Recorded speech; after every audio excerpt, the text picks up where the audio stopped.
আমরা সকলেই জানি একজন পুরুষের জন্য বিবাহ করার অনুমতি আছে 4টি। কয়টি? 4টি।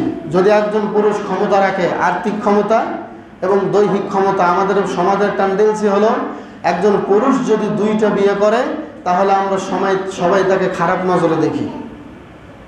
এটা আমাদের সমাজেরও দোষ আছে। এই মতবাদ শুধু ওই নাস্তিক মহিলাদের নাই, এটা আমাদের সমাজের মধ্যে কিছু মা বোনদের এবং পুরুষদের ভুল ধারণা আছে। যদি তার ক্ষমতা থাকে একাধিক স্ত্রী বিবাহ করে সংসার করার, সে করতে পারে। এটা আপনার আমার কথা নয়, স্বয়ং কার কথা? আল্লাহর কথা।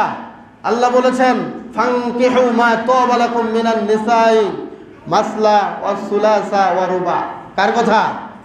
আল্লাহর কথা। আল্লাহ বলেছেন তোমাদের যদি ভালো লাগে তোমরা 2 জন বিয়ে করতে পারো, 3 জন করতে পারো, 4 জন করতে পারো, কিন্তু শর্ত হলো যদি তোমরা 4 জনের মাঝে অথবা 2 জনের মাঝে সমতা রাখতে না পারো তাহলে একজনই তোমাদের জন্য উত্তম। কিন্তু প্রথম কথায় আসি, অনুমতি, একাধিক বিয়ের অনুমতি আছে নাকি নাই? এটা কি আল্লাহ আমাদের জন্য জায়েজ করেছেন নাকি করেন নাই?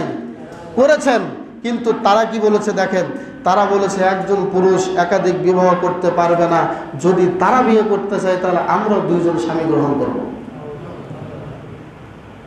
দেখেন কি সুপারিশগুলো তারা করেছে। এ যাবৎ যত সরকার এই বাংলাদেশে এসেছে, কোন সরকারের আমলে এইরকম কোনো মন্তব্য করার কোনো সাহস কেউ পায় না। এরা তো আরো ডেঞ্জারাস, এদেরকেই তো আরো পিটায়া জুতার মালা গলায় দিয়ে দেশ থেকে বিতাড়িত করা দরকার।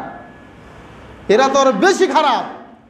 এই যাবৎ যত সরকার আমরা দেখেছি, কোন সরকারের আমলে এইরকম 313 পৃষ্ঠার 418